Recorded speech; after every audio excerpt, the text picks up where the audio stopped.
This is a child. 7,000 years ago, someone took this child's body apart and then rebuilt it piece by piece with their own hands. 2,000 years before the first Egyptian pharaoh. History forgets most lives. Sometimes only one grave remembers. 7,000 years ago, a child died on the coast of the Atacama desert. His parents did something no one else on earth had ever done before. They rebuilt his body.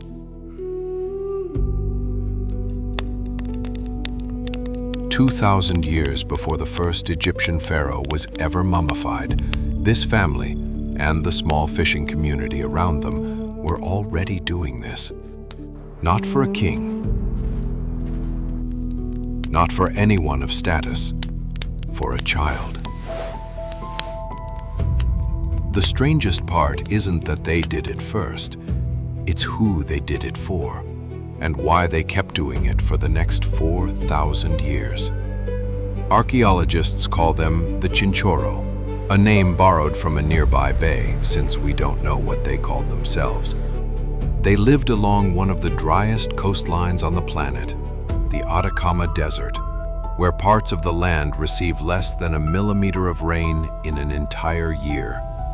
To survive here, you needed the ocean. The Chinchorro were expert fishers and gatherers, using hooks made from shell and cactus spine, spears tipped with stone, and boats built for hunting sea lions in cold Pacific currents. They had no cities, no temples, no class of kings or priests to elevate above everyone else. By almost every measure archaeologists use to define a society's complexity, the Chinchorro were about as simple as a human community gets, which is what makes what they did next so hard to explain. The desert itself may have given them the first clue. In a place this dry, the dead don't always decay the way we expect. Bodies buried in this sand can dry out naturally, preserved by salt, heat, and an almost complete absence of moisture, long before anyone intervenes. Some researchers believe the Chinchorro noticed this, that somewhere in their history, someone uncovered a body the desert had already preserved on its own, and the idea that the dead didn't have to simply disappear took root. What they did with that idea, though, went far beyond anything the desert could do by accident. The oldest deliberately preserved human body ever found anywhere on Earth was recovered from a valley called Camarones, about 60 miles south of the modern city of Arica. Radiocarbon dating places it at around 7,000 years ago. It is the body of a child.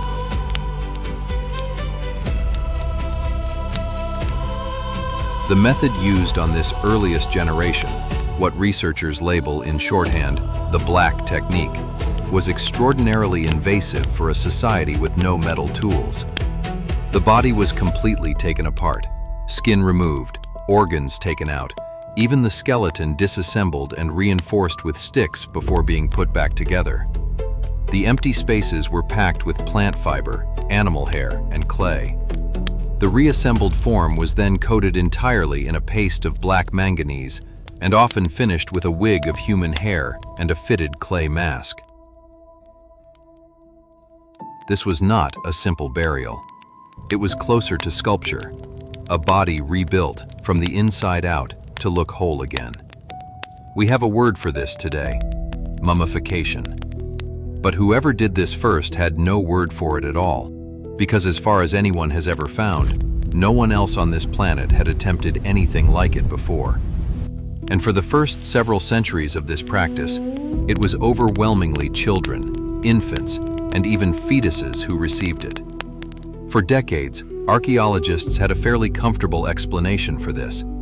Perhaps children held a special, almost sacred place in Chinchorro belief, cut down before their lives had really begun, and for that reason, granted an elevated funerary status the rest of the community would only receive later, once the practice spread to adults over the centuries that followed. It's a tidy story. It fits a pattern many cultures do follow: the young, the innocent, treated as closer to the sacred. But a study published in December 2025 suggested something far less comforting and far more human. Anthropologist Bernardo Ariaza had been studying the Chinchorro for years when a newspaper article about modern water pollution in Chile caught his attention. An article that mentioned arsenic contamination causing miscarriages in a nearby region. He described the moment himself. He read the word arsenic, and the connection hit him immediately.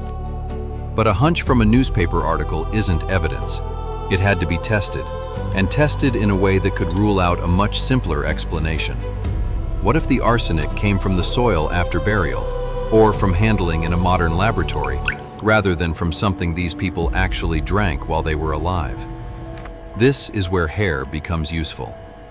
Human hair grows steadily, strand by strand, and as it grows, it locks in a chemical record of whatever passed through the bloodstream at the time, arsenic included. Unlike bone, which can absorb minerals from the surrounding soil for thousands of years after burial, hair that has been kept relatively intact preserves a much more reliable snapshot of what a person ingested while they were still breathing. Ariaza's team tested hair samples from 46 Chinchorro mummies, checking not just whether arsenic was present, but whether the pattern along the length of each strand matched long-term dietary exposure rather than a single contamination event after death. The hair held arsenic at dangerously elevated levels, in a pattern consistent with years of exposure through drinking water, not graveyard contamination, not accidental handling centuries later. That child had been carrying the poison long before anyone knew poison existed. Arsenic occurs naturally in certain rock formations, and as water moves through them over centuries, it carries the poison downstream. In the Camarones River Valley, the exact region where the earliest child mummies were found, researchers have measured arsenic levels in the water at up to 1,300 micrograms per liter. For comparison, the World Health Organization's current safety guideline is 10 micrograms per liter. That's over 100 times the modern safety threshold. In the water this community drank every day for their entire lives. We don't have to guess what that kind of exposure does to a community. We've seen it happen in living memory. In the late 1950s, the Chilean city of Antofagasta began drawing its water from a river later found to be contaminated with arsenic at levels 86 times higher than modern safety limits.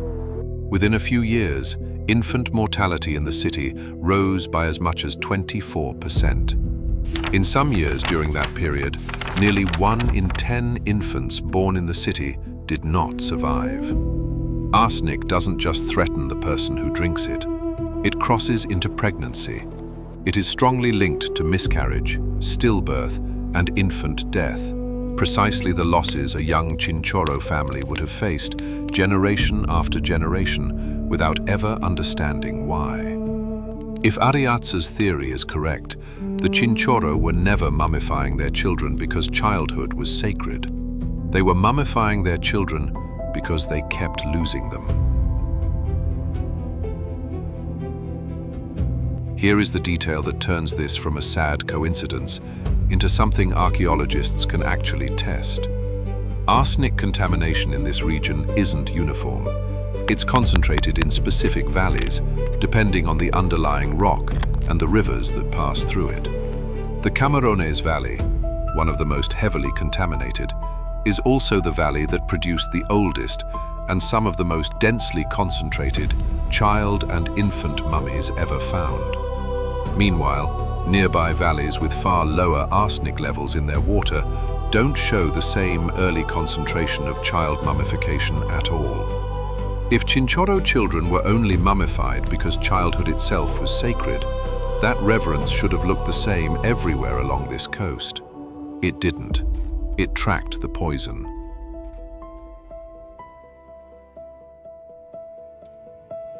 There's a version of this story that could stop right here, a grim technical footnote about ancient water pollution. But it doesn't end there. because grief doesn't end with an explanation. For roughly 4,000 years, the Chinchorro kept practicing this. The technique changed over time. The invasive black method eventually gave way to a somewhat less severe red ochre style, and researchers now suspect part of that shift may have been driven by the practical dangers of handling raw manganese and organic remains so directly, generation after generation. But the core impulse never changed. Even as adults were slowly folded into the same treatment their children had received first, the Chinchorro never stopped rebuilding their dead, never stopped giving them a face, a wig, a form that could still sit upright among the living. Excavators have found these mummies were not sealed away in tombs.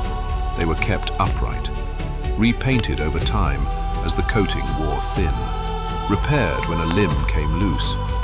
Some accounts describe them being kept near the household, treated less like remains to be buried and more like family members who required ongoing care.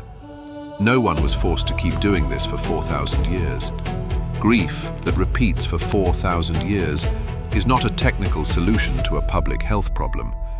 It's a community that refused to let its children become invisible. We don't know the names of the parents who first opened up their child's small body and rebuilt it with clay, plant fiber, and their own hands. We don't know if it eased anything or only gave the grief somewhere to go. 7,000 years later,